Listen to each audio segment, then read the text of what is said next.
Hi, how's it going? For who doesn't know me, I'm Luciano Ruas, a Brazilian pianist, and I made this channel to help people to play Brazilian music, Brazilian songs, especially bossa nova and samba with the authentic Brazilian accent. There are a lot of details, there are a lot of things that make the Brazilian language sound unique in the world. So if you want to know these details to develop your ear and your piano skills to play the bossa nova and sound in an authentic way, I invite you to watch this channel. Please subscribe if you like this content, alright? Today I would like to talk with you about the differences about Brazilian music and Brazilian harmonies and jazz harmonies. Many people think that they are the same, but there are subtle differences that can give more language when you play Brazilian music. It's easy to know videos and tutorials about the jazz harmony, but about Brazilian harmony it's less common. So I would like to talk a little bit about it with you, alright? So let me show my piano, and the first thing I would like to make some analysis of the Brazilian harmonies. It's about types of chords. For example, if you find if you read some sheet music and find a F major chord, for example. In jazz harmony, it's common when we find major chords to put the 9. Alright, it won't be written, but we already put on a major 7 chord. In Brazilian music, there is, for example, in samba, a different solution and interesting, that it's the F 6th and 9th.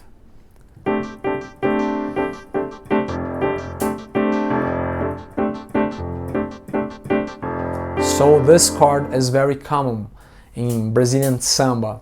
In bossa nova, in some situations, you have two measures, for example, of a major 7 chord, and commonly we put the 9th together with the 7th, but we go to the 6th.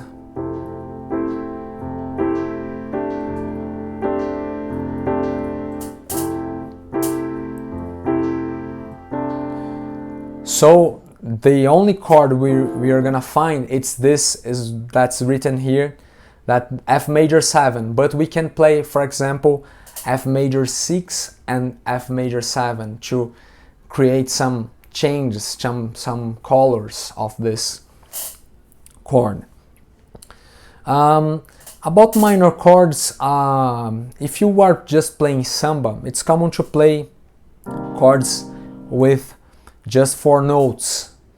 It's the traditional samba, I'm telling you, just 4 or 3 notes.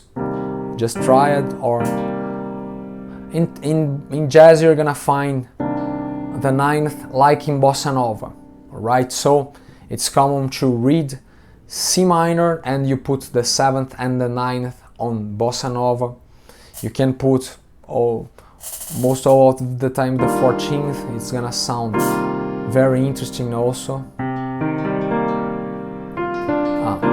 Alright. What else more? And in samba it's gonna be a little bit simple. Alright. Talking a little bit about the dominant chords. In jazz,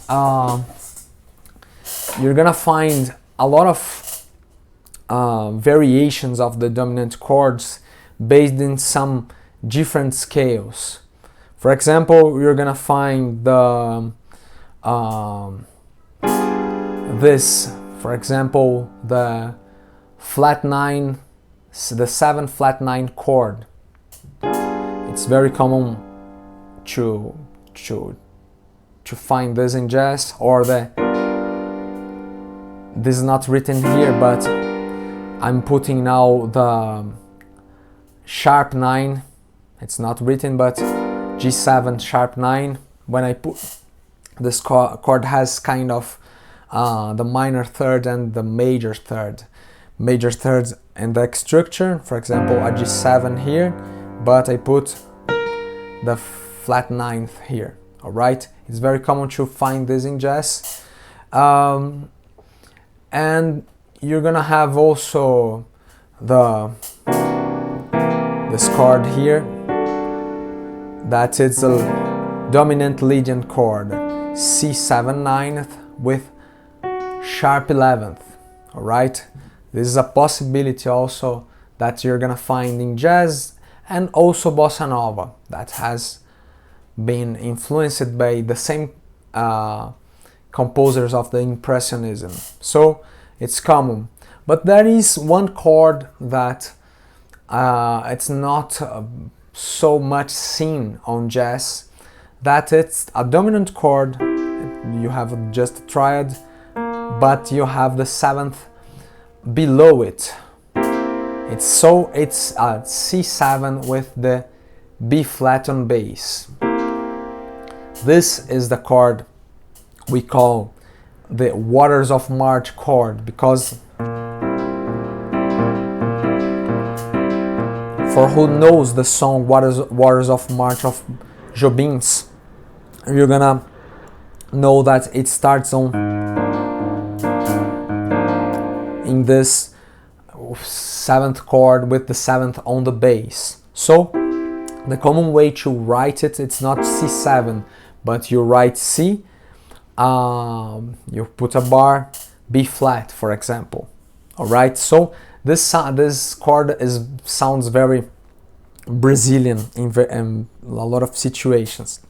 I'm gonna tell a little bit in a few moments. Another thing that sounds very interesting when you play Brazilian songs, it's some sequences of dominant chords in fifths that you can connect then by using the movement of the 13th. Sounds very, this is a common progression in bossa nova that Antônio Carlos Jobim played in his songs. For example, I am in G7, and so I go to C7, and for example I go to F major. So a cycle of dominance going to resolve in a major chord.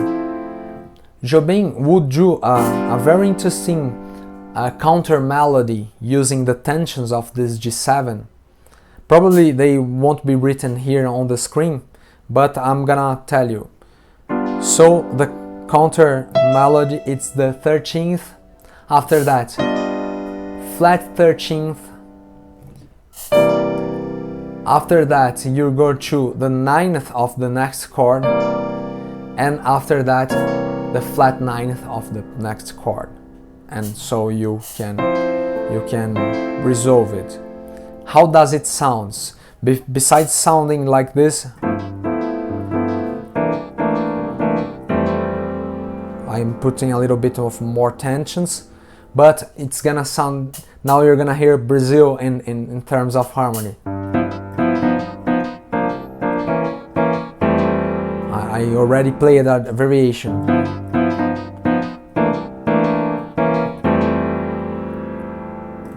So I put G7 with the 13th, that is E.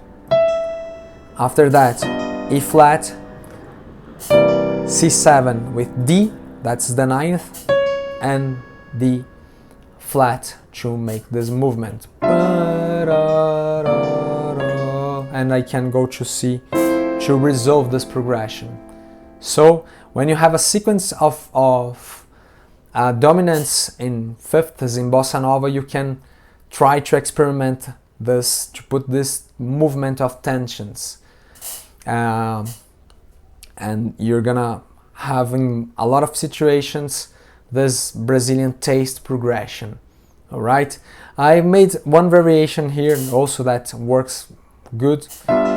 For example, you play G7 13th, after that flat 13th, and you can go to G minor, all right, and after C7 flat 9. So I put one more besides going to C7 in the next measure. 1, 2, 1, 2. I put one more of G7, but G minor 7, and I am going to F. All right. Other possibility, other interesting possibility is to transform this C7 in a sus chord before making it just dominant with major third. For example,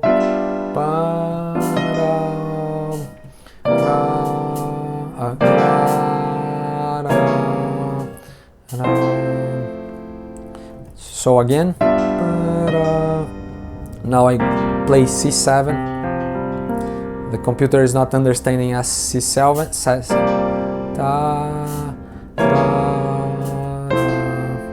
Alright, if you have some doubt in how to execute these progressions, just leave your comment here, alright? And for more advanced instrumentists, I recommend, for example, you play voicings, more complex voicing. Right, this is a variation of the same progression with where I put some tensions. And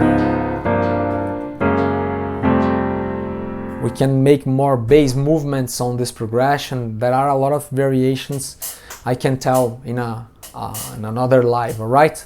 So this was an example of a progression, but let's go to the main point of this live. What makes the harmony of jazz sounds different from the Brazilian harmony? And I would say the Brazilian harmony has a strong influence in a style called choro. Choro, for who doesn't know anything of Brazilian music, I'm gonna tell in a very general way, but choro, it's a style, instrumental music. It was born before the samba, and choro doesn't have a instrument, a bass instrument. Choro has a acoustic guitar with 7 strings. We here in Brazil call violão, the guitar, 7 cordas, 7-string guitar. All right, it's acoustic guitar with 7 strings, and this guitar has a special way to connect chords. It uses a resource that's often used in classical music, that it's the connection between notes using neighbor tones. This is the main resource of the bass in choro. So in choro, I like this example.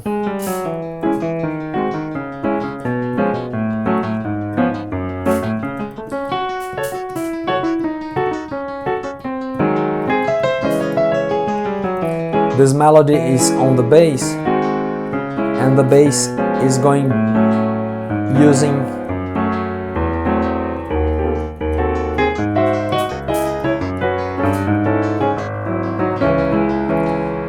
these melodies all connected by neighbor tones, and often when the melody in choro is not on the bass, we do movements of fourths that are commonly used in jazz, but it's very strong, this appearance of bass movements on the bass by neighbor tones.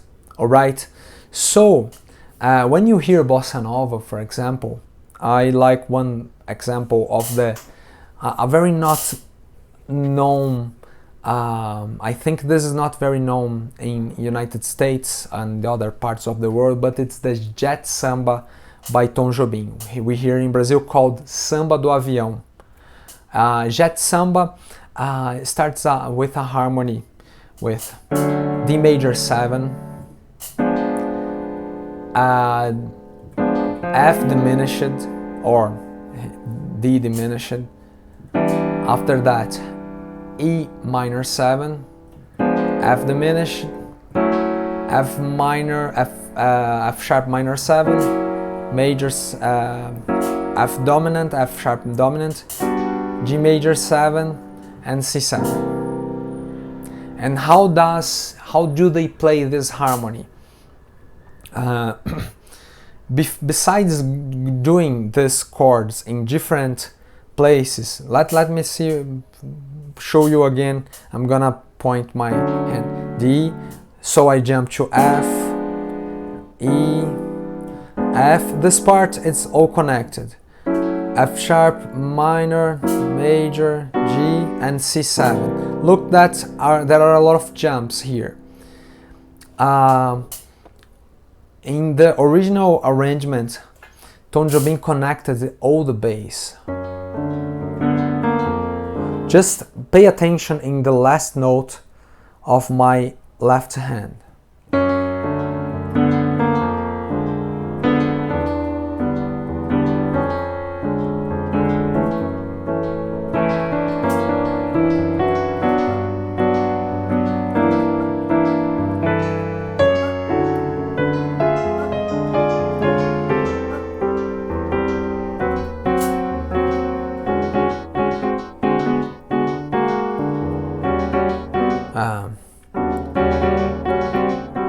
Or that you're gonna have another solution.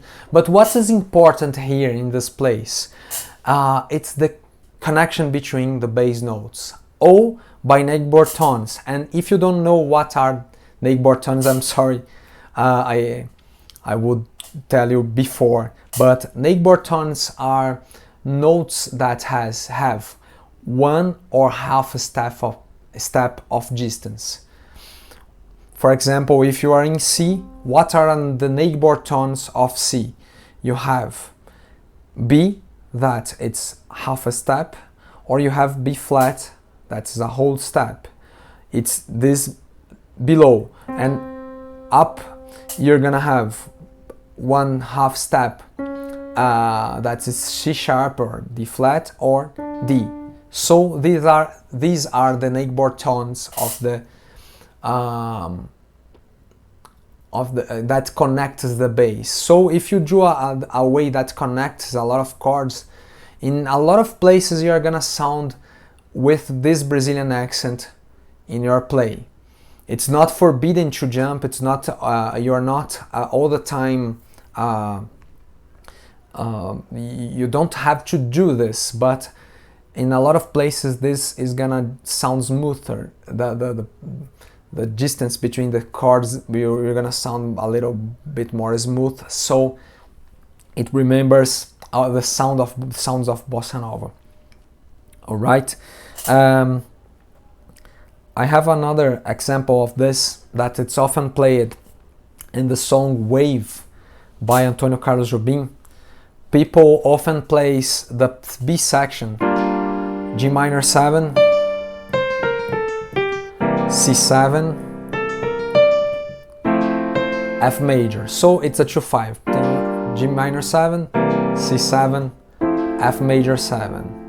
After that, it becomes minor, F minor 7, B flat 7, E flat major 7. So let me repeat.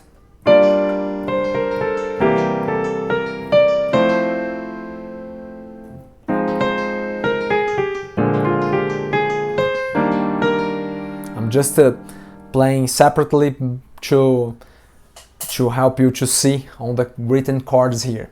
Alright, so this progression is often played in this way, but if you hear the recording of some albums of Tom Jobim, you're gonna hear a little bit different, and that is a very subtle detail that make this harmony sounds a little bit more special than just a 2/5. That is interesting because of the modulation of the tonalities, but this is gonna give a special flavor, and I'm gonna return to that subject of putting the bass on the 7th of a chord. Now hear this. G minor 7 with 9. Now I am in C7 with B flat on bass. Hear the bass here.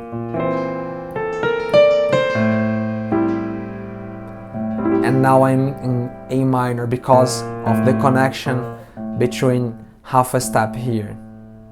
Alright? So we are gonna return now to B flat. It's a B flat sus. I think this, you won't see this written. And after that, I'm going to B7 with A flat on bass. And so E flat major 7 with G on bass. So this has a more Brazilian taste than, let me play with the old, just 2 5s.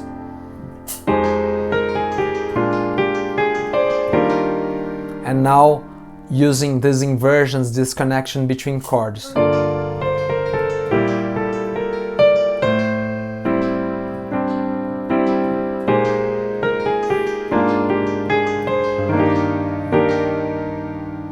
Right, this sounds a little bit different, and this progression has one opportunity to, we find some a special chord about the, I've told you about the minor chords, but we have a variation of the minor chord that can sound very interesting. Some people will say, it's common to say it's a major chord, and as a matter of fact, but it's a variation of a minor chord. That it's, besides doing this an A minor here, I do an F major with A on bass. This is an F major besides A minor. Let me play with A minor. A minor.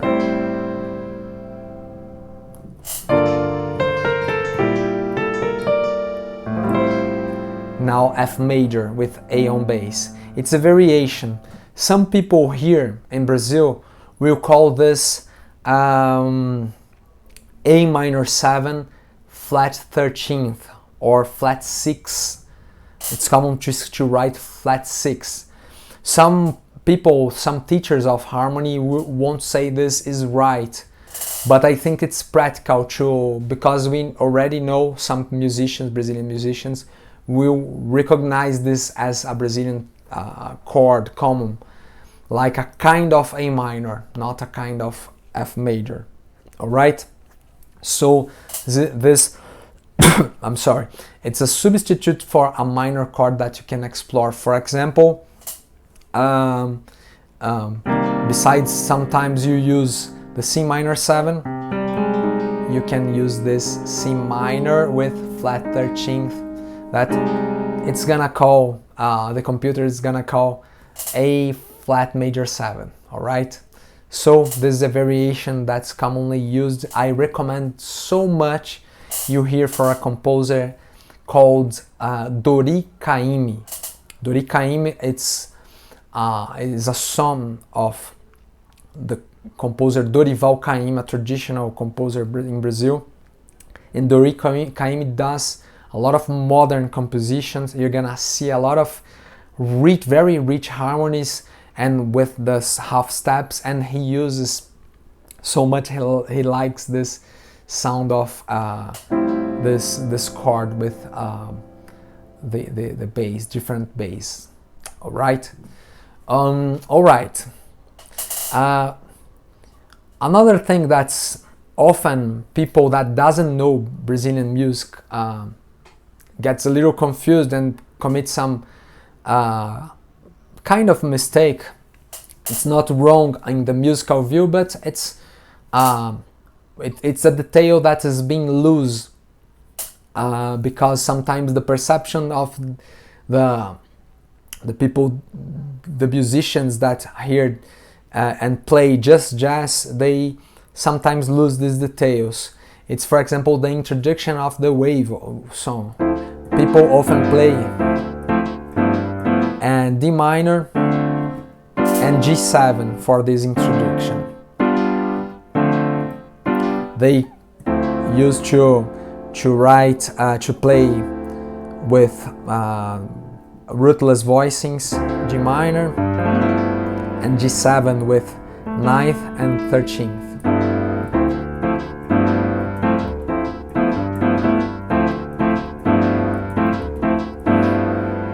And it's easy to realize that it's not a Brazilian musician or a Brazilian musician just with jazz influences. But what did Jobim does? What has he done in his recordings? He created a modal movement. So it's D minor 7 and E minor with D on bass, a pedal point.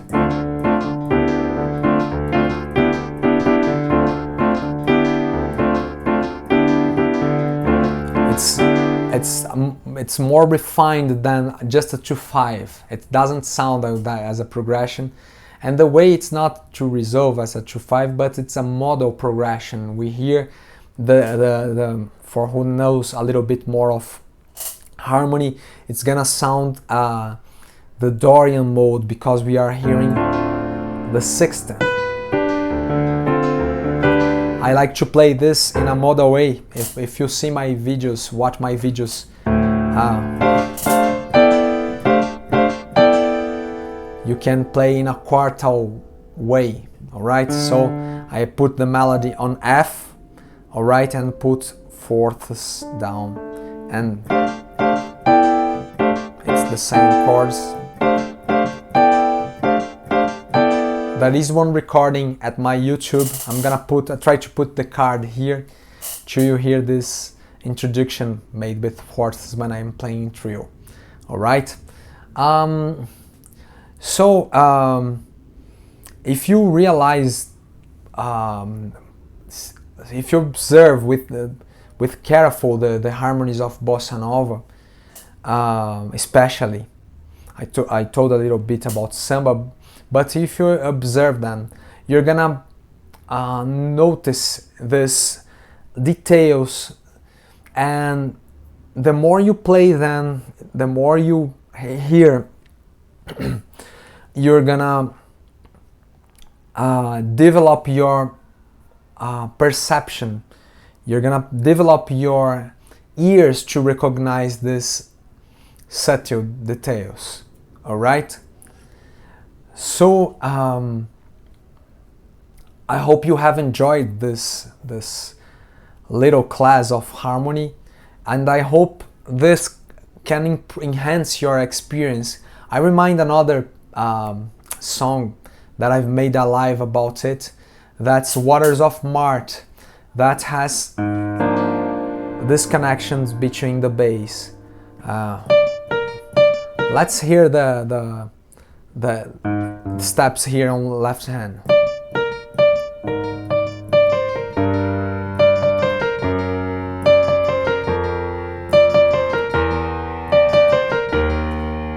Look how many half steps. 1, 2, 3, 4, 5 half steps till it moves to another chord, and we hear this.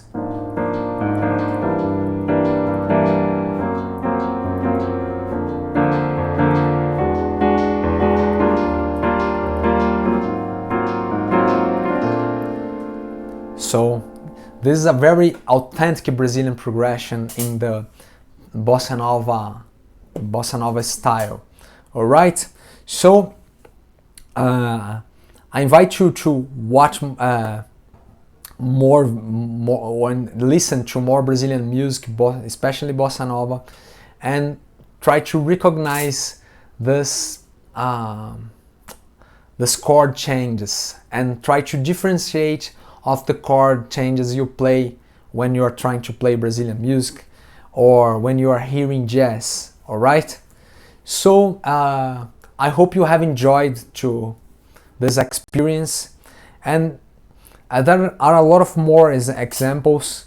If you like this kind of live, just leave your comment here. If you have doubts, it will be a pleasure to me to write, to tell more in a more detailed way.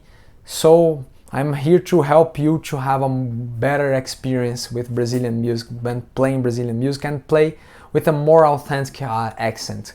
Alright? So thank you for watching, and see you for much more. Bye bye.